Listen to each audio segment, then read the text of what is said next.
Stell dir vor, du sitzt in einem deutschen Auto. Du fährst auf der Autobahn, die Landschaft fliegt an dir vorbei. Mhm. Ein schönes Gefühl. Absolut. Und du kontrollierst dabei eine schwere, sehr komplexe Maschine. Eine Maschine aus Metall, Glas und Plastik. Alles an dieser Maschine hat einen Zweck. Genau. Und weil wir in Deutschland sind, hat jedes einzelne Teil auch einen Namen. Einen Namen, der oft unglaublich logisch ist. Sehr präzise. Ja, aber manchmal auch furchtbar lang. Hallo und herzlich willkommen bei Deutsch klingt. Wir nehmen dich heute mit auf eine sprachliche Reise. Richtig, wir machen heute eine sehr ausführliche Lektion. Eine Lektion über die Logik der deutschen Sprache, die sich in der Technik eines Autos versteckt. Wir betrachten heute also Vokabeln zum Thema Auto. Aber wir sprechen nicht nur über Vokabeln, oder? Nein, überhaupt nicht. Wenn wir über das Auto sprechen, dann sprechen wir eigentlich über Physik, über Mechanik und darüber, wie wir Menschen diese komplexen Prozesse mit einfachen Wörtern beschreiben. Genau. Wir werden uns heute ganz genau ansehen, wie deutsche Wörter gebaut sind. Oft klingen sie schwer, aber wenn man ihre Logik versteht, werden sie plötzlich sehr einfach. Sehr einfach und sehr logisch. Das ist unser Ziel heute. Bevor wir aber den Motor starten, eine kurze Bitte an dich, unseren Zuhörer. Wenn du unsere Art zu lernen magst, dann abonniere unseren Kanal Deutsch klingt. Das hilft uns sehr. Genau. Lass uns einen Kommentar da. Und teile diese Lektion mit Menschen, die ebenfalls tief in die deutsche Sprache eintauchen wollen. Das ist eine tolle Unterstützung. Und für alle, die neu hier sind, wir sprechen heute extrem langsam. Ja, in sehr klaren und deutlichen Sätzen. Das ist unsere Methode. Wir behandeln dich als klugen Erwachsenen, du verstehst komplexe Ideen, aber du suchst quasi noch die passenden deutschen Wörter dafür. Also lass uns einsteigen. Wir öffnen die Tür und setzen uns auf den wichtigsten Platz im Auto. Das ist der Fahrersitz. Ein sehr logisches Wort. Es ist der Sitz für die Person, die fährt. Den Fahrer. Der Fahrersitz, okay. Das Auto ist momentan kalt und still. Um aus dieser Kiste aus Metall eine Maschine zu machen, die sich bewegt, brauchen wir Energie. Richtig. Und früher haben wir dafür immer den Autoschlüssel benutzt. Den Autoschlüssel, ja. Der Schlüssel ist ein kleines Objekt aus Metall. Man steckt den Schlüssel in ein Loch. Dieses Loch nennt man Schloss. Und dann dreht man den Schlüssel mit der Hand. Das war also ein mechanischer Prozess. Man hat mit dem Drehen des Schlüssels den Motor aufgeweckt. Ja. Aber in modernen Autos sehe ich oft gar keinen Schlüssel mehr. Nein, heute ist das oft anders. Genau. Ich habe oft nur noch eine Plastikkarte in meiner Tasche. Und im Auto ist dann ein Knopf. Der Startknopf. Richtig, der Startknopf. Du drückst den Knopf und er sendet ein elektronisches Signal an den Motor. Lass uns kurz über den Motor sprechen. Der Motor ist quasi das Herz des Autos, oder? Absolut. Der Motor ist die zentrale Kraftmaschine. Wenn wir den Startknopf drücken, beginnen wir einen chemischen und physikalischen Prozess. Das klingt kompliziert. Lass uns das einfach machen. Also, der Motor verbrennt Benzin oder Diesel. Oder bei modernen Autos nutzt er Strom aus einer Batterie. Bei einem Auto mit Benzin erzeugt diese Verbrennung kleine, kontrollierte Explosionen direkt im Inneren des Motors. Wow, Explosionen im Auto. Ja, und diese Explosionen erzeugen einen starken Druck. Der Druck drückt auf schwere Teile aus Metall. Das bedeutet ganz einfach, wir verwandeln die Energie des Benzins in Bewegung. Okay, das verstehe ich. Das Auto vibriert jetzt leicht, der Motor läuft. Genau. Aber die Energie ist nur im Motor. Das Auto steht noch. Wir müssen dem Auto jetzt sagen, wohin diese Energie fließen soll. Wir müssen die Richtung bestimmen. Dafür haben wir das Lenkrad. Es ist direkt vor uns. Das Lenkrad. Lass uns dieses Wort mal analysieren. Das Wort besteht aus 2 Teilen, richtig? Ja. Das Rad ist ein Kreis, eine runde Form. Und das Wort lenken ist ein Verb. Was genau bedeutet lenken? Lenken bedeutet eine Richtung bestimmen oder etwas steuern. Ah, verstehe.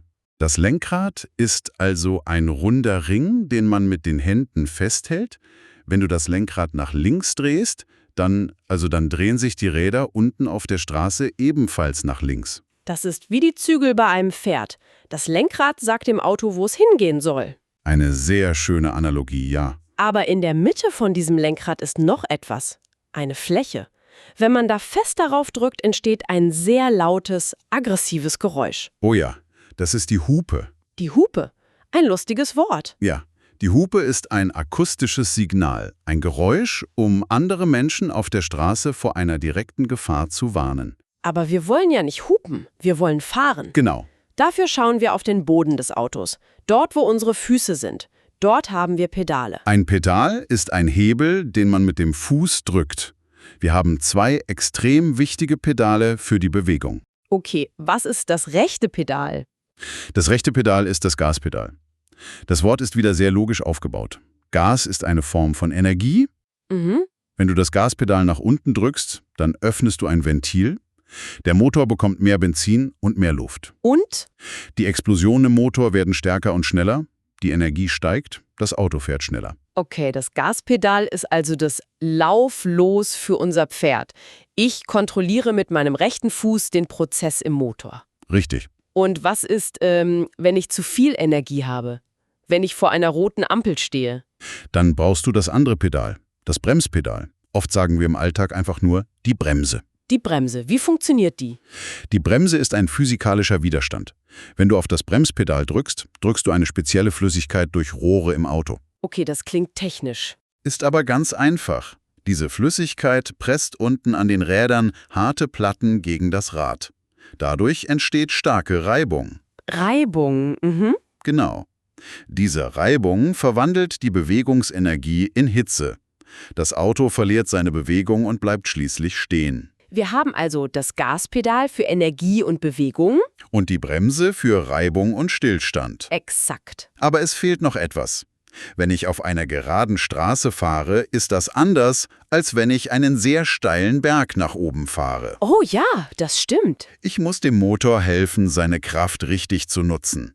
Dafür gibt es einen Hebel in der Mitte des Autos, direkt neben meinem Sitz. Dieser Hebel hat 2 gängige Namen im Deutschen. Manche sagen der Schalthebel, andere sagen der Ganghebel. Schalthebel und Ganghebel.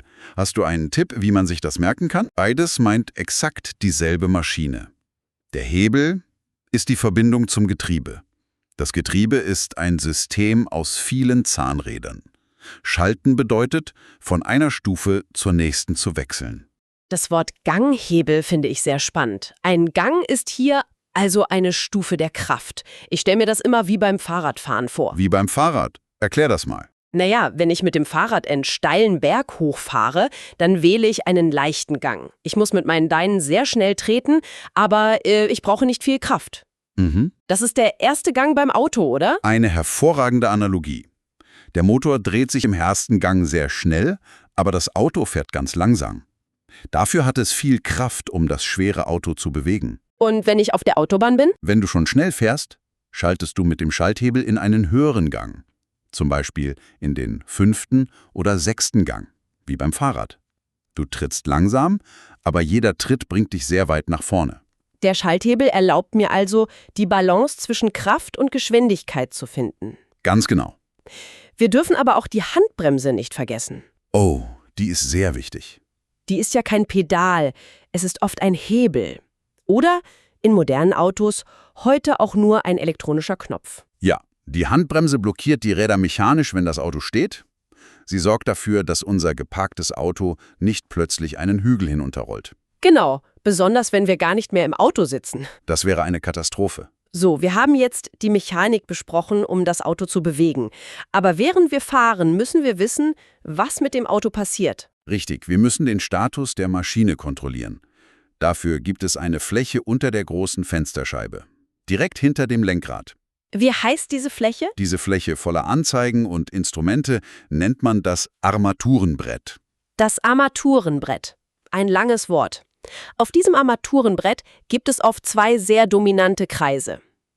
Der wichtigste Kreis für den Fahrer ist der Tacho. Genau, Tacho ist eigentlich ein kurzes Wort. Die lange Form ist Tachometer. Es ist das Instrument, das uns zeigt, welche Geschwindigkeit wir haben. Es zeigt, wie schnell wir fahren. In Deutschland messen wir das in Kilometern pro Stunde. Richtig, und direkt neben dem Tacho ist oft ein zweiter Kreis. Dieser Kreis misst nicht die Geschwindigkeit des Autos, sondern die Arbeit des Motors. Das ist ein schweres Wort. Das ist der Drehzahlmesser? Ja, der Drehzahlmesser. Lass uns dieses lange Wort zerlegen. Es erklärt nämlich ein physikalisches Konzept. Dreh kommt von drehen, eine Kreisbewegung. Zahl ist eine Nummer. 1, 2, 3. Und Messer ist ein Gerät, das etwas misst. Sehr gut erklärt. Der Drehzahlmesser misst also, wie oft sich der Motor in einer Minute um sich selbst dreht, oder? Exakt. Wir sprechen von Umdrehungen pro Minute. Wenn der Zeiger auf der Zahl 2000 steht, dann bedeutet das, der Motor dreht sich 2000 Mal in nur einer Minute. Wow, das ist schnell. Ja. Der Drehzahlmesser hilft dir zu verstehen, ob der Motor entspannt arbeitet oder ob er unter extremem Stress steht. Okay, das waren jetzt viele Maschinen und Messgeräte, aber wir wollen es im Auto natürlich auch komfortabel haben. Moderne Autos sind ja fast wie kleine Wohnzimmer. Das stimmt, sie sind sehr bequem geworden. Wir haben auf dem Armaturenbrett einen Bildschirm für die Navigation. Die Navigation zeigt uns den Weg wie eine Landkarte. Und wir haben das Multimedia-Menü für das Radio und die Musik. Wir machen es uns also bequem. Nicht nur der Fahrer, sondern auch die Person daneben. Diese Person sitzt auf dem Beifahrersitz. Der Beifahrersitz, ein wichtiges Wort. Das kleine Wort bei bedeutet hier zusammen mit oder direkt daneben. Der Platz neben dem Fahrer. Der Beifahrer muss nicht auf die Instrumente achten. Er kann entspannt aus dem Fenster schauen. Und wenn der Beifahrer frische Luft möchte, sucht er einen Schalter an der Tür. Dieser Schalter bedient den Fensterheber. Den Fensterheber. Ein sehr deutsches Technikwort. Was genau bedeutet heben? Heben ist ein Verb. Es bedeutet, dass man etwas nach oben bewegt, gegen die Schwerkraft. Ah, okay. Früher musste man eine Kurbel mit der Hand drehen, um das schwere Glasfenster nach oben zu heben. Heute drückt man nur einen Knopf und der elektrische Fensterheber hebt die Glasscheibe nach oben oder nach unten. Sehr praktisch. Einige Autos haben heute sogar Luxus, wie eine elektrische Sitzmassage. Kleine Motoren im Sitz drücken auf die Muskeln im Rücken. Das ist toll auf langen Fahrten. Absolut. Aber mein absolutes Lieblingswort im Innenraum, wenn es um Komfort geht, ist der Getränkehalter. Ah, der Getränkehalter. Warum magst du das Wort so sehr? Nun, wenn man verstehen will, wie logisch deutsche Wörter funktionieren, muss man sich nur dieses Wort ansehen. Warum ist dieses Wort so perfekt, so typisch deutsch? Weil es einfach genau die Funktion beschreibt. Es ist ein perfektes Beispiel für deutsche Wortkombinationen. Ja, erklär das mal. Ein Getränk ist eine Flüssigkeit, die man trinkt. Wasser, Kaffee oder Saft.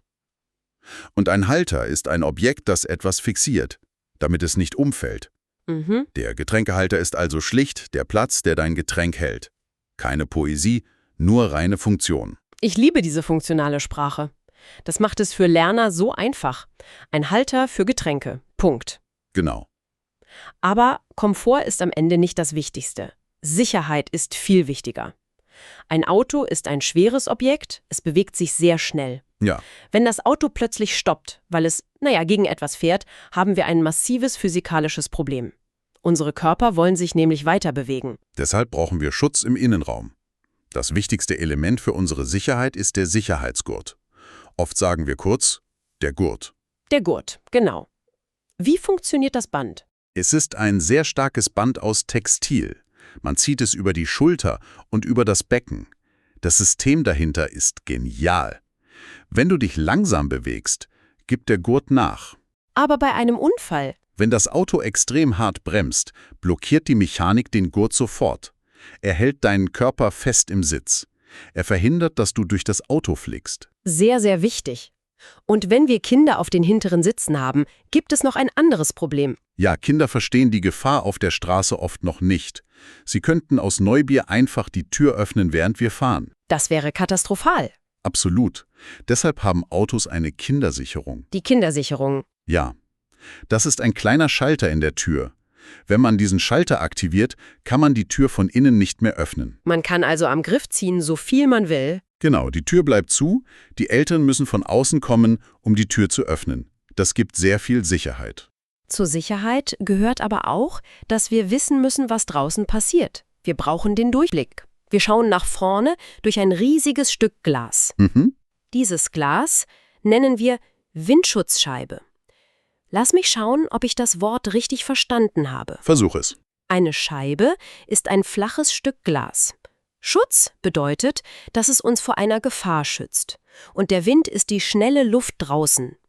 Die Scheibe, die uns vor dem Wind schützt. Richtig? Völlig korrekt. Wenn du schnell fährst, trifft die Luft so hart auf dein Gesicht, dass du deine Augen nicht offen halten könntest. Die Windschutzscheibe bricht diesen Wind. Das ergibt Sinn. Aber ich habe da eine Frage an dich als Experten. Gerne. Wenn es regnet, schützt mich diese Scheibe ja auch vor dem Wasser. Gibt es auch eine Regenschutzscheibe? Oder sagt man immer Windschutzscheibe? Das ist eine sehr gute Frage. Man sagt wirklich immer Windschutzscheibe. Es liegt an der Historie. Der Historie? Ja, die ersten Autos vor über 100 Jahren hatten oft gar kein Glas. Als sie dann schneller wurden, war das erste große Problem der Fahrtwind und der Staub. Ah. Der Regen war erst später ein Problem. Das Wort Windschutzscheibe hat sich damals etabliert und wir haben es einfach nie geändert. Sehr interessant. Und wenn der Regen auf die Windschutzscheibe fällt, sehen wir nichts mehr. Wir brauchen ein System, das das Wasser wegputzt. Das sind die Scheibenwischer. Wieder. Reine Funktion. Das Verb wischen bedeutet, mit Druck über eine Oberfläche zu fahren, um sie zu reinigen. Der Scheibenwischer ist also ein kleiner Arm, der bei Regen das Wasser vom Glas wischt. Genau so ist es. Um zu sehen, was hinter uns passiert, nutzen wir Spiegel. Innen oben an der Windschutzscheibe ist der Innenspiegel. Wir nennen ihn auch oft Rückspiegel, weil wir damit nach hinten, also zurückschauen. Und außen an den Türen haben wir den Seitenspiegel. Der Seitenspiegel ist extrem wichtig, wenn wir die Spur wechseln wollen. Wir haben also Spiegel in alle Richtungen. Lass uns nun gedanklich aussteigen. Wir schauen uns das Fahrzeug von außen an. Okay, wir stehen jetzt draußen. Wir blicken auf den Boden. Das Auto steht auf 4 runden Beinen. Aber hier gibt es oft Verwirrung bei 2 Vokabeln. Das Rad und der Reifen. Viele Lerner denken, das ist exakt dasselbe. Es ist nicht dasselbe, das muss man gut unterscheiden. Erklär mal den Unterschied. Das Rad ist das Ganze. Der komplette physikalische Gegenstand. Es beinhaltet die harte Felge aus Metall in der Mitte und den Gummi außen. Das zusammen ist das Rad. Und der Reifen? Der Reifen ist ausschließlich die äußere, weiche Hülle aus schwarzem Gummi. Das ist das Material, das die Straße berührt und sich abnutzt. Ah, okay. Und beim Reifen gibt es ja auch wichtige Unterschiede für das Wetter. Wenn im Winter Schnee liegt und es eiskalt ist, brauchen wir Winterreifen. Genau, die haben eine spezielle chemische Mischung für die Kälte. Und an warmen Tagen, im Frühling und Sommer, wechseln wir auch Sommerreifen. Sehr wichtig für die Sicherheit. Gehen wir weiter um das Auto herum. Hinten am Auto haben wir das Licht. Wenn man bremst, leuchtet eine rote Lampe, die Bremsleuchte. Richtig. Wenn du das Bremspedal drückst, leuchtet hinten sofort ein sehr helles rotes Licht auf. Die Bremsleuchte sagt dem Auto hinter dir, Achtung, ich halte an. Und dann haben wir für extrem schlechtes Wetter eine sehr starke Lampe, den Nebelscheinwerfer. Ein fantastisches Wort. Nebel ist, wenn man draußen nichts sieht, wie eine Wolke auf dem Boden. Genau. Der Nebelscheinwerfer wirft ein sehr starkes Licht unter den Nebel. Das Wort Scheinwerfer ist toll. Der Schein ist das Licht und Werfen ist die Bewegung. Die Lampe nimmt das Licht und wirft es aktiv nach vorne. Ein Lichtwerfer. Wunderschön. Wir haben vorne und hinten am Auto auch kleine Blechschilder mit Buchstaben und Nummern. Im normalen Alltag nenne ich das immer das Nummernschild. Ja, Nummernschild sagt fast jeder. Aber wenn ich einen offiziellen Brief von der Polizei lese, steht ein anderes Wort, oder? Ja, in der formellen Sprache der Ämter sprechen wir vom Kfz-Kennzeichen. Kfz-Kennzeichen. Was heißt Kfz? Kfz ist die Abkürzung für Kraftfahrzeug, ein Fahrzeug mit Motor. Und das Kennzeichen ist das Schild, an dem man das Auto erkennen kann. Auf diesem Kfz-Kennzeichen ist auch ein kleiner bunter Aufkleber. Die Plakette. Oh ja, die Plakette. Sehr wichtig in Deutschland. Sie beweist, dass das Auto technisch geprüft wurde und sicher ist. Ohne diese Plakette darfst du nicht fahren. Wir haben heute sehr viel über funktionierende Technik gesprochen. Aber wir müssen zum Schluss noch schauen, was wir für Notfälle brauchen, wenn wir einen Unfall haben. Dafür öffnen wir den Kofferraum hinten am Auto. Der Kofferraum ist eigentlich für Gepäck. Aber dort finden wir das Handbuch. Das Buch, in dem alles über das Auto steht. Noch wichtiger ist die Warnweste. Das ist eine leuchtend gelbe oder orange Jacke. Wenn du einen Unfall hast, musst du diese Jacke anziehen, damit dich andere Autos im Dunkeln sehen. Und das absolute Minimum an Medizin ist die Verbandstasche. Eine kleine Tasche mit Pflastern und Medizin für die Erste Hilfe. Die Verbandstasche ist extrem wichtig, um Verletzten zu helfen. Wahnsinn. Wir haben das Auto nun komplett zerlegt. Von innen nach außen. Ja, eine lange Reise. Vom Autoschlüssel über das Lenkrad und den Sicherheitsgurt bis hin zur Warnweste im Kofferraum. Wer diese Vokabeln kennt, ist bereit für die Werkstatt oder den Autokauf in Deutschland. Ich habe am Ende dieser ausführlichen Lektion eine kleine Hausaufgabe für dich, unseren Zuhörer. Eine Hausaufgabe. Sehr gut. Ja, ein kleiner Gedanke für die echte Welt. Das nächste Mal, wenn du in einem Auto sitzt, bevor du den Motor startest, schließe die Augen. Berühre 5 verschiedene Dinge im Auto und versuche sie laut auf Deutsch zu benennen. Und auch ihre Funktion zu erklären. Genau. Du wirst sehen, wie viel du heute gelernt hast. Das Auto wird plötzlich zu einem deutschen Vokabelbuch. Eine fantastische Übung. Damit sind wir am Ende unserer heutigen Reise. Ich hoffe, diese genaue Betrachtung der Wörter hat dir gefallen. Bitte abonniere den Kanal Deutsch klingt und schreib uns in die Kommentare, welches von diesen langen deutschen Autowörtern ist für dich am schwersten auszusprechen. Ist es die Windschutzscheibe oder der Drehzahlmesser? Wir sind gespannt. Bitte teile diese Lektion auch mit Freunden, die gerade Deutsch lernen. Danke fürs Zuhören, pass auf dich auf und allzeit gute Fahrt.